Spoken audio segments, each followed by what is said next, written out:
자, 안녕하십니까. 베타쌤입니다. 자, 오늘은 최근에 급등을 하고 있는 필링크에 대해서 좀 자세하게 한번 얘기를 해볼게요. 자, 필링크가 예전에 사실 저도 리딩할 때도 개인 매매할 때도 필링크를 좀 많이 매매해서 큰 수익을 한번 냈던 적이 있어요. 2번 정확하게. 그래서 좀 기억에 남는 종목이기도 한데 사실은 필링크는 젠백스 때문에 오르는 거였어요. 젠백스. 좀 이따 이제 차트를 보시면서 좀 자세히 말씀을 드릴 텐데 이번 거는 사실은 필링크와 젠백스를 말씀드리다기보다는 2, 3등주의 매매에 관한 얘기를 좀 하려고 해요. 자, 우리가 대장주만 쫓다가 잘못되는 경우가 상당히 많았죠. 그래서 2, 3등주를 적절히 활용하면 오히려 편리하게 매매할 수도 있다는 거, 그걸 좀 말씀을 드리겠습니다. 자, 젠백스는 아시다시피 많이 들으셨을 거예요. 뉴스상에서 알츠하이머 치매 임상 2상 시험에서 유효성, 안정성이 확인이 됐어요. 그러면서 12월 5일인가 6일인가 이때죠. 굉장히 좋은 흐름을 한번 보였을 거예요. 이건 필링크 차트고요. 젠백스가 이날이죠. 뭐 크게 내려갔다 막 거의 하한가 갔다 막 상한가 갔다 이렇게 난리를 쳤었죠. 그리고 그 다음 날 또 정말 불꽃 슈팅을 한번 해주고 지금 이제 조정 단계에 와 있는데 사실은 알츠하이머병이 뭐 상당히 많다 그래요. 생각보다. 뭐 저는 주변에 뭐 아시는 분들은 뭐 TV에서나 봤지 그렇게 뭐 많이 못 봤는데 꽤 많다고 해요. 특히 미국에서 굉장히 열성을 들여서 치료를 하려고 굉장히 애를 쓰고 있죠. 자, 임상 실험에서 이상에서 아무튼 좋은 효과를 확인했다고 물론 젠백스 회사 측에서 말한 얘기죠. 자, 뭐 2년 전부터 사실 계속 말이 많았어요, 그죠? 젠백스 된다 안 된다. 그러면서 젠백스 안에서도 사실 재무제표 때문에 좀 위기도 많았어요. 뭐 굉장히 좀 뭐 유상증조도 하면서 좀 힘든 시간을 좀 많이 가졌는데. 자, 이번에 치료 기간 중에 뭐 병의 진행이 거의 없는 수준 뭐 이렇게 해서 좀 나왔기 때문에 이번에는 물론 이제 앞전에 신약 개발 바이오들이 사실 어떻게 보면 좀 사기성이 좀 많았어요. 뭐 제가 뭐 예전에도 많이 말씀드렸죠. 뭐 신라젠 때도 그랬고 뭐 HLB도 그렇고 이 회사가 이거 정말 이거를 가지고 완성할 수 있냐? 뭐 이런 거의 수준의 것들이 많다는 얘기예요. 사실 신약 개발 같은 경우도 미국의 같은 경우를 말씀을 드리면 미국의 신약 개발 관련 바이오주들은 초반에 우리나라처럼 오르지를 않아요. 우리나라는 1상부터 관심을 갖고 2상에 효과 좋다 그러면 옛날에는 이제 상한가 15% 시절은 한 5방 갔어요. 15% 상한가 한 5방을 갔었죠. 요새는 한 뭐 2방까지는 가죠. 그러나 미국 바이오주들은 보통 안 간다는 거죠. 3상에 성공해도 잘 안 가요. 언제부터 날아가느냐?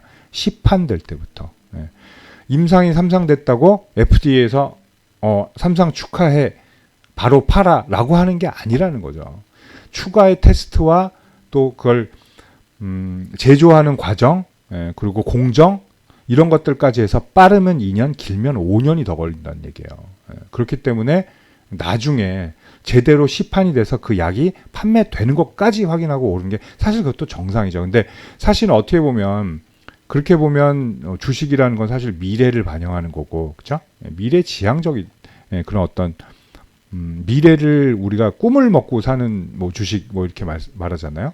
그런 것처럼 정말 실적이 나오면서 주가가 오른다는 건 사실 어떻게 보면 어폐가 있기도 해요. 그러나 좀 미국은 그런다는 거. 시판이 될 때 그때 움직인다는 거. 왜냐하면 그때도 성공 여부를 장담할 수 없단 말이에요. 그렇죠?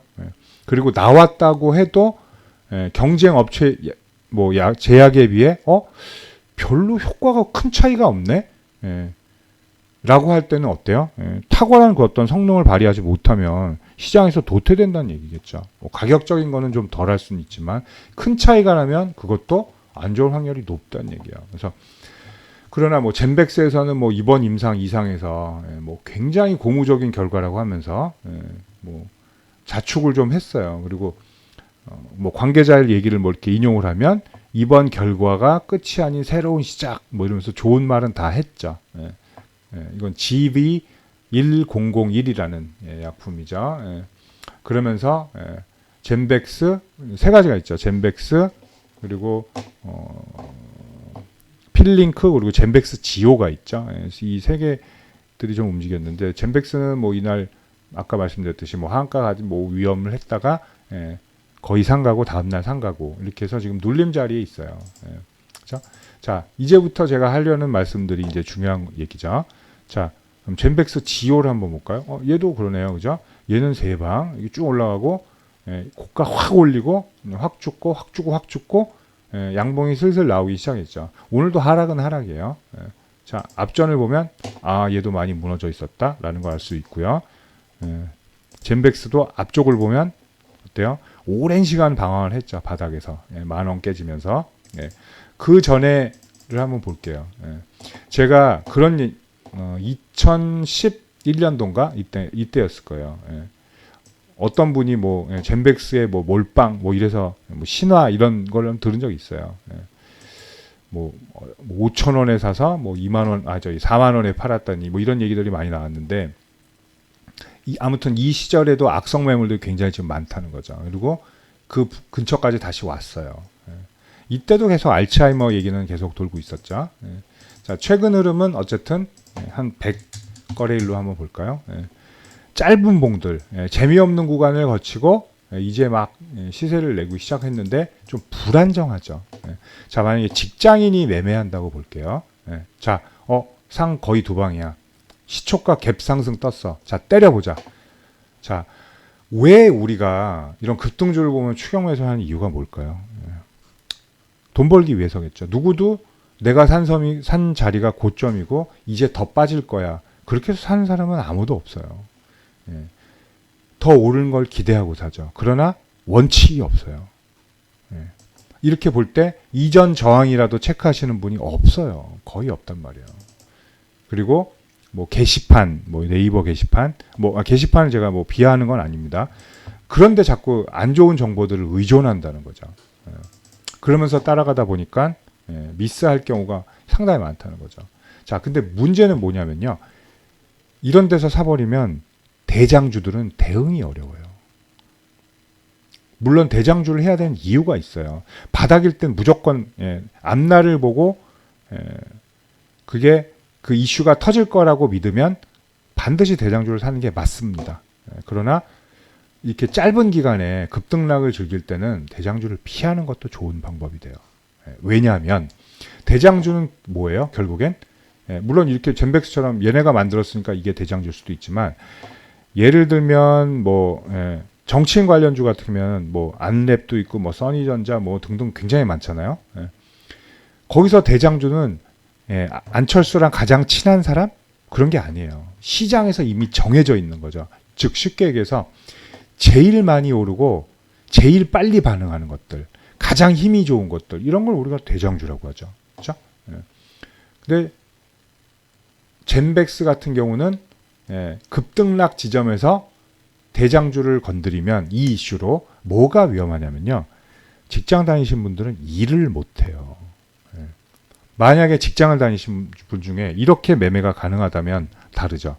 내 방이 있고 마음껏 주식을 하고 막 박수를 치고 막 소리를 질러도 별로 방해를 받지 않고 직장에서 숨어서 주식을 하고 있는데 누가 문을 콱 열고 들어와서 직장에서 주식을 합니까? 퇴사하세요.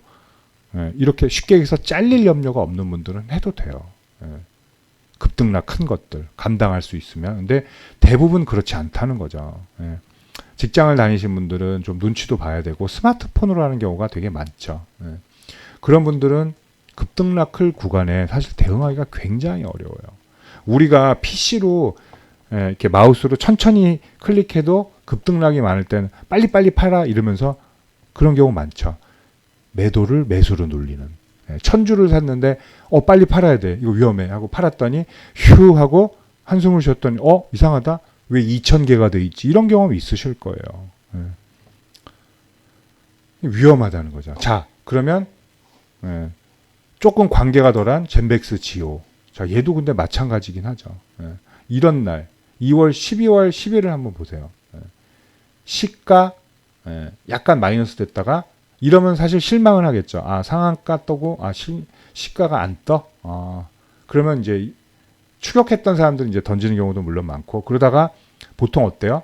전날 종가를 뚫으면서 난리가 나죠. 그러면서 고가가 무려 17.5%예요. 이게 절대로 작은 게 아니죠. 그리고 어때요? 장 후반에 장렬히 전사해요. 자, 뭐 제가 이거 차트를 뭐 미리 보지도 않았어요. 사실은 분봉은. 한번 볼게요. 12월 10일 보시면 지금 보는 겁니다. 자, 보세요. 떴다가 초반에 뜨고 죽잖아요. 후반으로 갈수록 어때요? 잠깐의 가격 메리트 때문에 반등을 했지만 다시 죽어버리죠. 이유가 뭘까요? 고점을 찍고 매물이 나왔기 때문이죠, 일단. 그리고 더 눌리는 힘을 보인다는 얘기죠. 자, 이런 구간도 짧다라고 하지만 절대로 짧은 구간이 아니에요. 12월 12일 같은 경우도 고가 5%, 저가 7%, 그러니까 도합 12.2%예요. 급등락이. 그렇게 적은 건 아니라는 얘기죠. 이것도 사실 스마트폰으로 숨어서 대응하기란 쉽지가 않다는 거죠. 자, 필링크 같은 경우는 어때요? 지금 많이 바닥에서 올라오죠. 근데 얘는 지금 뭐냐면, 얘가 쌓여 추격하세요. 이 뜻이 아니에요. 대응하기가 좋다는 거죠. 그죠? 일단 이틀의 이제 필링크를 한번 차트를 기술적으로 한번 분석을 해드리면, 이틀의 급등락이, 젠백스는 이렇게 있었죠. 아까 막 밑으로도 28% 갔다 확 상한가 가고, 그리고 갭 뜨고, 그리고 젠백스 지오는 상한가 3방 갔었고요. 근데 얘는 어때요? 모양이 좀 다르죠. 이렇게 한번 뜨고 떴다 죽고, 지지 라인이 좋아요. 쉽게 얘기해서, 그죠? 그리고 리슈팅이 나오죠. 자, 근데 왜 리슈팅이 나오면 왜 상한가 가버리지, 얘는 왜 헤매고 있을까?라고 하실 텐데, 가볍게 열어보면 나오죠. 자, 어때요? 여기 지금 고가에 묻혀 있는 거죠. 여기 매물에 묻혀 있다는 거예요. 자, 그러면 뭐 나중에 뭐 교육 뭐 제가 녹화도 많이 하지만, 어떻게 확인하면 돼요? 여기 거래량을 보면 되죠. 그렇죠? 여기 악성 매물이 여기 있겠죠. 음봉으로 내려 깔았기 때문에 여기 거래량 보시고요. 여기 거래량 보시고, 지우고 깔끔하게 다시 한번 쳐드릴게요. 여기, 자, 여기, 그리고 자, 여기는 여기죠. 요 라인을 한번 거보고 여기 닿는 자리들 한번 보세요. 여기, 여기죠. 오늘 어때요? 다 소화를 했어요. 일단 요 끄트머리는 완전한 탑라인은 소화 못했지만, 그죠? 그리고 거래량이 터졌다는 거죠. 왜 그럴까요? 라고 하시면 간단해요. 이유는 뭐 세력이 그렇게 만든 걸까요? 물론 그런 것도 있지만 가격적인 메리트가 있다는 거죠. 그렇죠? 그리고 얘는 매물대들이 2위에 더 많다는 거예요. 젠백스랑 다르게. 자, 다시 젠백스랑 비교해드리면, 자, 다르잖아요. 포지션이. 그죠? 얘는 부담스러운 매물이 여기 더 많아요. 그죠? 그렇기 때문에 꺾여도 여기서 내려오는 꺾임이 심하다는 얘기죠. 자, 그러면 필링크는 어때요? 대응하기 더 쉽다는 거죠. 자, 우리가 쉽게 얘기해서 필링크 매매 포인트 한번 잡아보면 간단해요. 자, 제 방법대로 매매하면 어때요? 이날은 사는 거예요? 쫓아가는 거? 절대로 아니죠. 그죠? 한 2개를 봐야죠. 그죠? 그리고 지지하는 라인. 그러면 1,400원이 답이 나온다는 얘기예요. 내려가면, 뭐 그럼 뭐 끊어야죠. 밑으로 끊든가 아니면 2차 매수를 기다리는데 2차 매수는 어디서 해요? 뭐 3% 빠진 때마다 해요? 5% 절대로 아니죠. 그것도 다 방법이 있어요. 그죠? 이 힘을 이용하는 거죠. 이 힘을 이용해서 매매를 해야 돼요. 4컷, 3컷 이런 게 있죠. 이렇게 하면 뭐 거의 필승한다라고 좀 볼 수가 있어요. 뭐 제 매매 방법이기도 하고요. 뭐 이런 자리죠, 그죠? 지지했던 자리. 그리고 짧게 보시는 분들 어때요? 슈팅 나오는 것만 기다리는 거죠. 이런 데서 절반 컷, 그죠? 대응하기가 너무 쉽다는 거죠. 이런 애들은. 단 나쁜 점들은 있어요. 2등주는 늦게 올라요, 확실히, 그죠? 그리고 생뚱맞게 올라요. 대장주는 왜 빠진데 얘는 오르지? 그런 경우도 있어요. 다 그런데 대장주가 악재가 생겨서 빠지죠. 그러면 빠지는 건 또 똑같이 빠져요. 대장주 하한가, 오를 때는 대장주 상한가, 2등주, 3등주는 오를 때는 한 15% 대장주에 비해 상승률이 그러니까 한 절반 정도 되죠. 근데 같이 악재가 나오면 똑같이 30% 빠진다는 약점이 있는 거예요. 그러나 우리가 대응할 시간과 한숨을 돌릴 만한 그런 구간을 만들 수가 있다는 거예요. 이런 식으로 사실 대응하는 것도 나쁘지 않을 것 같아요. 자, 제가 이 말씀을 드린 이유는 뭐냐면요. 우리가 특히 직장인들이 매매할 때, 그리고 바쁘신 분들이 매매할 때 가끔 주식 투자가 아니라 주식 투기를 하시는 분들이 가끔이 아니고요. 더 많으세요. 보면은 상당히 위험하게. 우리가 그렇게까지 하면서 고위험군을 할 필요가 뭐가 있나. 선수급 영역 분들은 얼마든지 당연히 대장주를 하시는 거예요. 그리고 뭐 전문가의 케어를 받으시는 분들도 마찬가지고. 근데 뭐 개인적으로 매매하시는 분들이 굳이 직장을 다니시면서 아니면 뭐 개인 사업을 하시던 마찬가지죠. 그 바쁜 와중에 힘들게 스마트폰으로 대장주를 쫓아갈 필요가 있나. 얼마든지 2등주, 3등주를 매매할 수 있는 방법이 많다는 거죠. 조금 덜 먹고 조금 더 안전하게. 그러면 오히려 우리의 소중한 자금들이 더 보호될 수도 있다는 거 잊지 말으셔야 될 것 같아요. 오늘 여기까지 하겠습니다. 자, 이상으로 방송 마치고요. 추가로 궁금하신 사항이나 저와 함께하고 싶으신 분들은 하단 카톡방 클릭하시면 되겠습니다. 감사합니다.